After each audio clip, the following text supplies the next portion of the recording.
के लिए तैयार हो? मैं आपसे कुछ सवाल पूछूंगी, उसका आप जवाब दोगे? Yes ma'am. Yes. Then you, आपको टॉफी चाहिए या पहले आप जवाब दोगे? Very good boy. Yes, toffee finish your quiz, then you will take toffee. Okay, quiz complete कर लेंगे फिर हम लोग टॉफी लेंगे। ठीक, प्लीज स्टार्ट।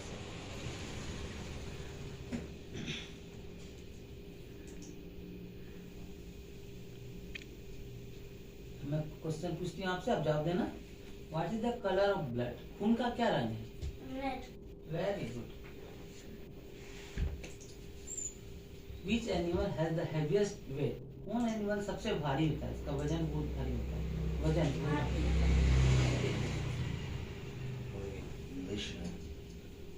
इंग्लिश है। हाथी तो कैसे है? हाथी को क्या बोलते हैं इंग्लिश में?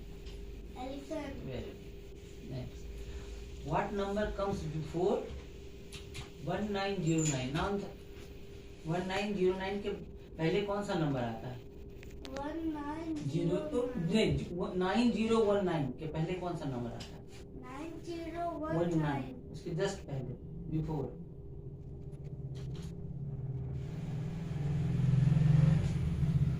क्या 9019, देन 19 के पहले क्या आता है? अरे वही समझ नहीं आता है, मैं तो उसके बीच में क्या? तो ये ऑप्शन है, ऑप्शन देखो। 9018, 9108, 9810, 9810। फिर से देखो 9018, पहला यहाँ ऑप्शन देख लो, यहाँ ये देखो कौन सा ऑप्शन सही है? 9018, 9108, 9801, 9810। Which one is right? कौन सा सही है? वहां क्वेश्चन देखो क्या है? 9019 के पहले क्या आता है? 9018, 9018। Okay, next. इस लाइन को कंप्लीट कर सकते हो? देखो, an apple a day keeps the doctor। अगर आप वो इंग्लिश में प्रोवर्ब है, अगर आप रोज एक एप्पल खाते हो तो डॉक्टर के पास जाओगे कि दूर रहोगे? दूर। Very good. क्योंकि एप्पल सेहत के अच्छे भी होते हैं। क्लोज है, बिटवीन है, नियर है, अवे है, क्या होगा?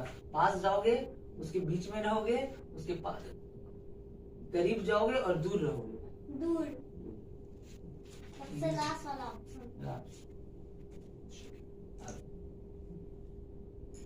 नेक्स्ट,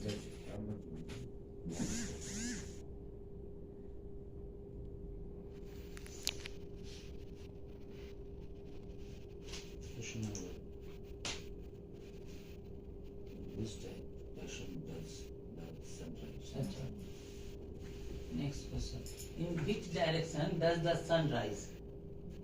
कौन से डायरेक्शन में सूरज उगता है? In which direction sun rise? जानते हो डायरेक्शन का नाम पता है? कौन कौन सा डायरेक्शन है? कौन सा नाम? वहाँ है, कौन सा नाम है? North, look north, south, east, west. North मतलब उत्तर, इधर देखो। साउथ, नॉट गेटिंग डायरेक्शन नहीं समझ रहा। दिशा, पूरब है, पश्चिम है, उत्तर है, दक्षिण है, 4 दिशा है ना। सूरज कौन से दिशा में उगता है? पूरब में उगता है। ये दक्षिण, उत्तर, ये दक्षिण, ये पूरब, ये पश्चिम। कौन से दिशा में सन राइज करता है?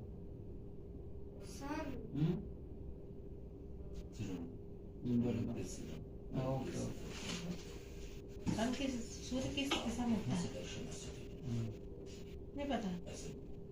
छोटा बच्चा उसके अकॉर्डिंग मतलब पश्चिम, उत्तर, दक्षिण, इसमें पूरब में। नहीं मैडम, सेशन मत दीजिए प्लीज, बच्चों के नजर जानता है लेकिन नहीं बता। कोई बात नहीं, एक बार फिर से क्वेश्चन रिपीट कर दीजिए एक बार, नॉर्मल बताइए। सूरज जो सन निकलता है ना, सुबह में सुबह होती है तो सनराइज करता है, तो कौन से डायरेक्शन में निकलता है? पूरब में निकलता है, पश्चिम में निकलता है, उत्तर निकलता है, दक्षिण निकलता है? पूरा इंग्लिश में क्या बोलते हैं? पूरा नहीं इंग्लिश में क्या डाउन कहते हैं? इसको छोड़ ब्लैंक जबरदस्ती। Yeah, Anyway, yeah. let's Next one. Listen, question. How will you feel if someone had eaten all your favorite chocolate? अगर किसी ने आपके सब जो सब चॉकलेट आपको बहुत पसंद है खा लिया तो आप कैसा महसूस करोगे? कैसा लगेगा? बुरा। अच्छा। Feel bad. Try to stay calm. गुस्सा नहीं करोगे? Don't care. कोई केयर नहीं करोगे? I don't. तुम जानते कि मेरा दोस्त खा लिया कोई बात नहीं। क्या फील करोगे? बुरा फील करोगे या कोई तुम नहीं दिखाओगे अपना कोई कि चलो खा लिया तो कोई बात नहीं है, क्या फील करोगे? Happy happy. Happy का ऑप्शन ही नहीं है। हैप्पी का ऑप्शन Option हैप्पी ऑप्शन नहीं है। Feel sad, try to stay calm, तुम स्थिर रहोगे, चलो खा लिया कोई बात नहीं, ध्यान नहीं देंगे। फिर नेक्स्ट है डोंट केयर। हाँ, डोंट केयर। कोई बात नहीं। Next, what would be your reaction if your favorite toy had broken? अगर कोई तुम्हारा बहुत पसंदीदा खिलौना जिसे तुम खेलते हो वो अगर टूट जाएगा तो तुम कैसा महसूस करोगे? कैसा लगेगा? बहुत गंदा बहुत गंदा। Option is there. कौन be feel bad, I don't know, हमको नहीं पता क्या महसूस करेंगे, बाय अ न्यू टॉय, और डोंट केयर, या नया खिलौना खरीद लेंगे या जाने देंगे। फिर से सुनो ऑप्शन। बुरा महसूस करेंगे पहला ऑप्शन है, दूसरा ऑप्शन है हमको पता नहीं क्या होगा, टूट गया तो कुछ महसूस नहीं कर रहे हैं, तीसरा ऑप्शन है नया खिलौना खरीदेंगे, चौथा ऑप्शन है डोंट केयर, कोई ध्यान नहीं देंगे। अगर आपका पसंदीदा खिलौना टूट जाता है तो कैसा महसूस करोगे?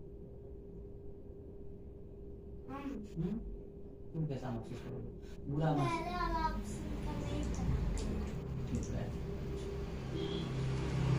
Next Your mother has made your favorite dinner. Express your feeling for it. तुम्हारी मम्मी तुम्हारे पसंद का खाना बनाई है, तो किस तरह उसको एक्सप्रेस करोगे अपनी फीलिंग को?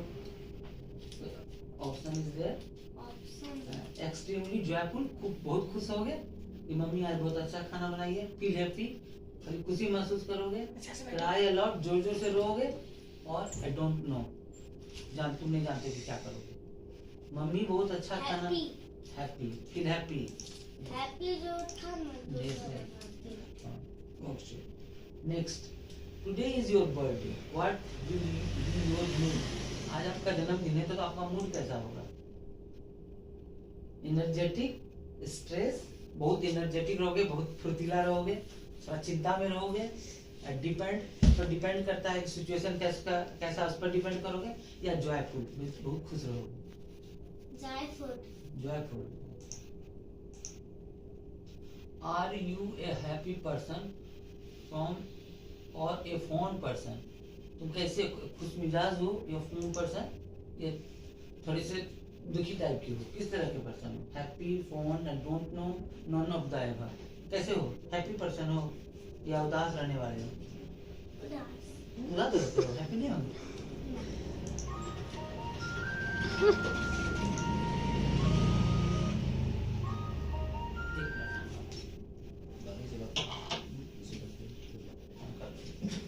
वीडियो कॉल के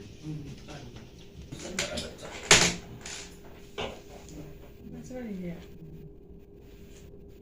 नेक्स्ट सुन वीडियो चल।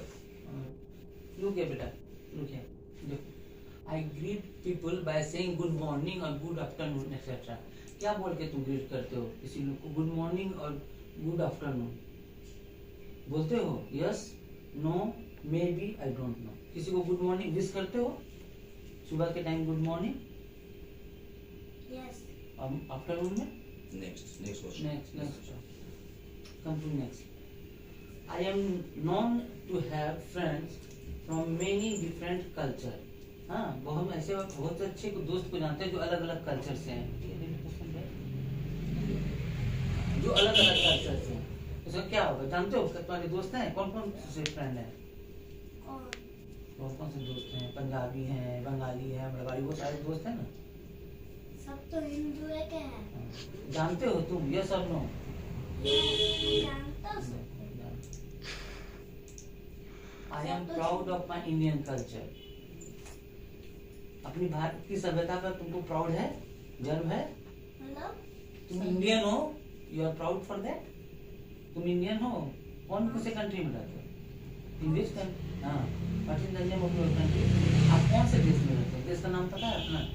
कौन सा? भारत। उस पर आपको गर्व है?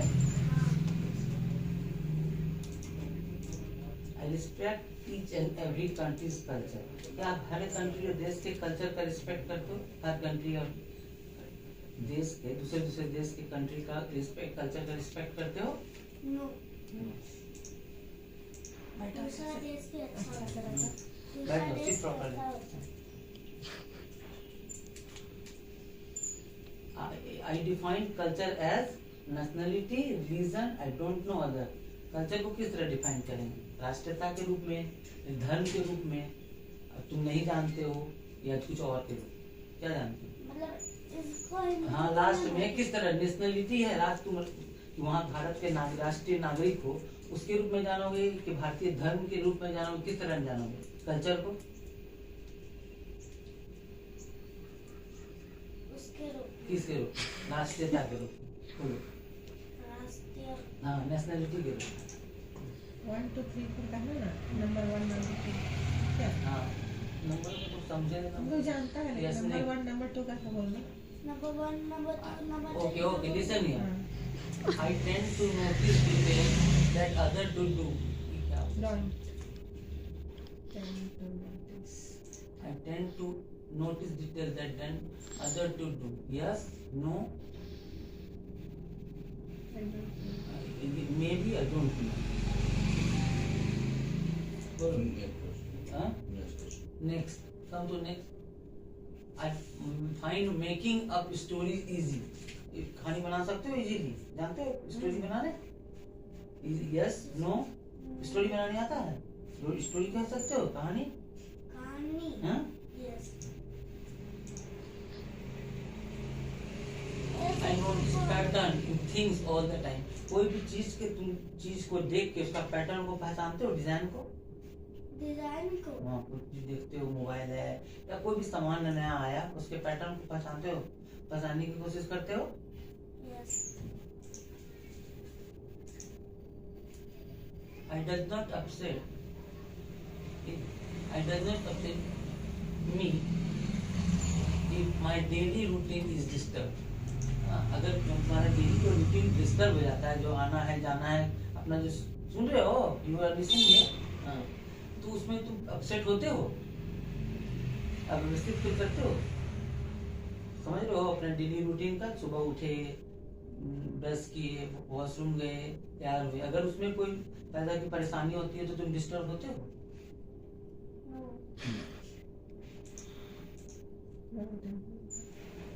I find it easy to do more than one thing at once. तुम एक समय में एक काम करते हो, उससे ज्यादा कर सकते हो, इजीली कर एक समय में। जैसे खाना खा रहे हो तो पढ़ भी रहे हो, या पढ़ रहे हो तो गाना भी गा रहे हो, एक समय में दो 3 काम इजीली कर सकते हो? 2 काम? 2 काम। नो। एक सप्ताह में 2 काम नहीं हो सकता। I find it hard to make new friends. नया दोस्त बनाना तुमके लिए बहुत मुश्किल है, सही है या गलत? फ्रेंड बना लेते हो इजीली? फ्रेंड इजीली बना लेता हूँ। यस। यस।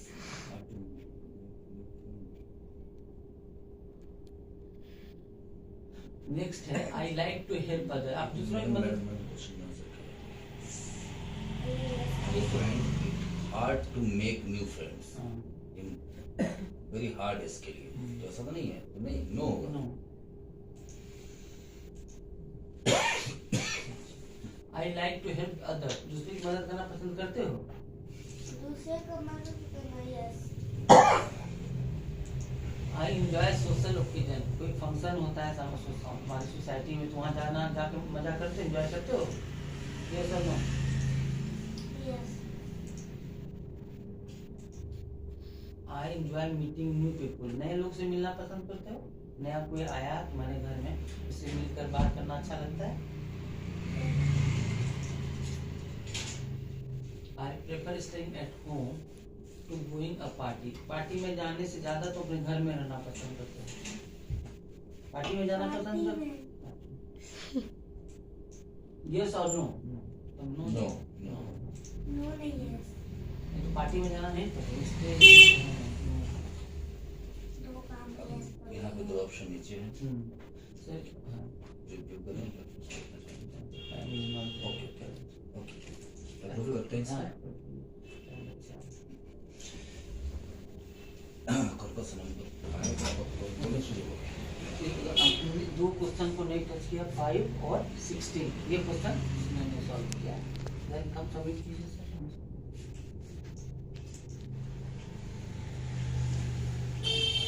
मास्ट 100 है क्वेश्चन का, टोटल क्वेश्चन 25 है, right answer he is given 12, wrong answer 11, unanswered question 2, percentage is 48.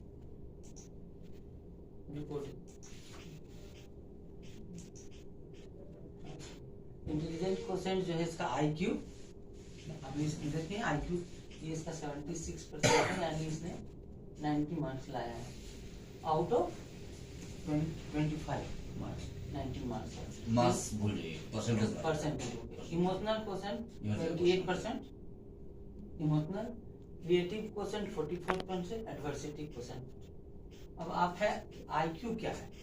IQ कोई भी बच्चा या व्यक्ति के आगे जब कोई काम आता है तो वो कितने बेहतर तरीके से उस काम को करता है, वो उसका IQ लेवल तय करता है। या इस दृष्टि से सवाल पूछा जाए तो ये कितने प्रेजेंस ऑफ माइंड का यूज करके उस सवाल का जवाब दे रहा है, ये भी उसका IQ लेवल तय करता है।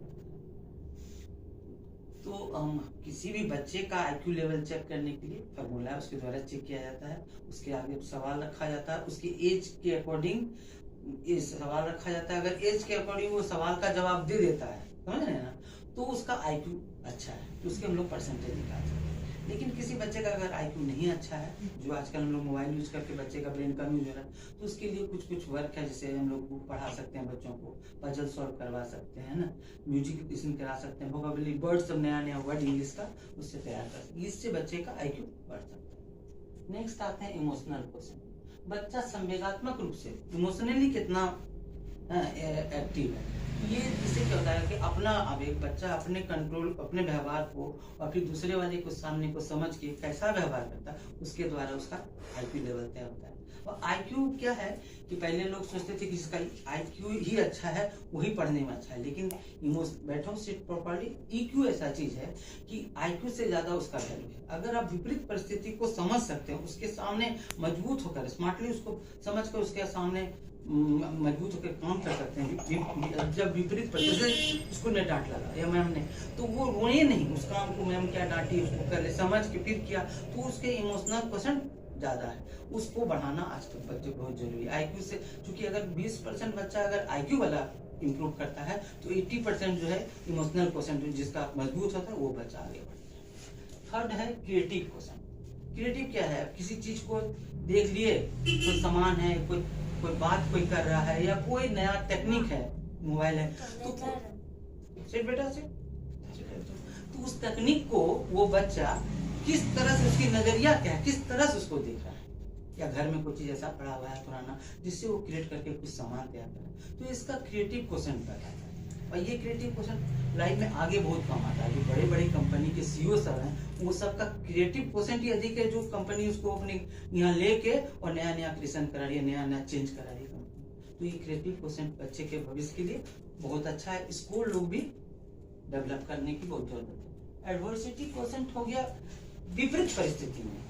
विपरीत परिस्थिति का नहीं मतलब अब आप घर में नहीं है, कोई ऐसा सिचुएशन आ गया, उस समय इस बच्चा डर के भाग जाता है, उसको फेस करता है, या आपको कॉल करके बुलाता है, या अगल बगल पास पड़ोस के लोग हैं उनको बुला के उनसे मदद सिक्वेटली उससे मदद लेता है और उस परिस्थिति को फेस करता है, तो उस बच्चे का एडवर्सिटी क्वोशेंट मजबूत है। वो उसमें कोई मानसिक तरह की बीमारी नहीं होगी, कोई परेशानी आएगा उसको मजबूती से वो हैंडल कर सकता है बच्चा, उस मजबूती से उसको हैंडल। तो ये जो है आज की डिमांड में सबसे ज्यादा है, क्योंकि हम आप सब बच्चे के पढ़ाई पर ध्यान देते हैं, उसके भावनात्मक पर ध्यान देते हैं, उसको कोई चीज का शौक है वो करा, लेकिन इस चीज पर हम लोग ध्यान नहीं देते हैं। और सबसे ज्यादा अभी इसकी जरूरत है। विपरीत परिस्थिति को फेस करने बच्चा अगर सीख जाएगा तो कोई भी विपरीत परिस्थिति में बच्चा मजबूत होकर खड़ा होगा और अपने आप को संभाल सकता है। तो ये बहुत इंपॉर्टेंट क्वेश्चन है। तो ये चारों क्वेश्चन के अकॉर्डिंग बच्चे का रिजल्ट रिकमेंडेशन ये आया है कि according to the incident test result enhancing the child memory power and concentration the word needs DMRT 30 page. यानी बच्चे को DMRT का 35 पेज का रिपोर्ट कराना, ये हमारे रिपोर्ट के द्वारा ये रिकमेंडेशन आया।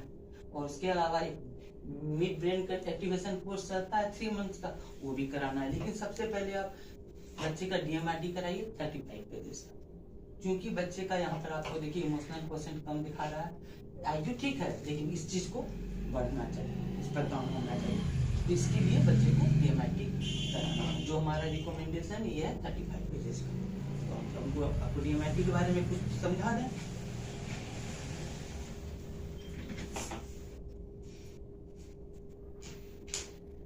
कैसा लगा कि आपके बच्चे के लिए कुछ रिपोर्ट निकालने की आवश्यकता है, महसूस कर रहे हो? आपका जो क्वेश्चन पूछा गया बच्चे के हिसाब से निकाला गया क्वेश्चन है ना। बच्चे आपकी बेटी ने कितना अच्छा आंसर दिया है, लेकिन कहीं कहीं क्वेश्चन गलत भी हुआ है। ये आप देख रहे हैं, ये चीज आपको दिखाते हैं, एक बार फिर से आपको दिखाते हैं कि इसका क्वेश्चन जैसे आया हुआ था वो देखिए कितना क्वेश्चन वो किया और कितना नहीं किया, वो आपको यहाँ से दिख रहा है। देखिए 2 क्वेश्चन तो टच ही नहीं किया। देखिए यहाँ पे 11 क्वेश्चन गलत हुआ है, जो भी क्लास 1 2 3 के बच्चों के लिए क्वेश्चन है। तो ऐसा क्यों है? अच्छे स्कूल में पढ़ाते हैं बच्चे को आप, अच्छे से केयर करते हैं बच्चे को आप, लेकिन ऐसा क्यों है कि इसका रिपोर्ट मात्र 48% है? इसका मतलब है कि आपको अपने बच्चे के लिए कम से कम 35 पेज का रिपोर्ट निकलवाना चाहिए आपको, DMRT का रिपोर्ट। ठीक है, तो आप वहाँ पर बैठी हैं सोनी जी, आप उनसे मिलिए। सोनी जी आपको बताएंगे कि 35 पेज का कितना क्या करना पड़ेगा, क्या खर्चा है, वो सब बताएंगे सोनी जी। ओके।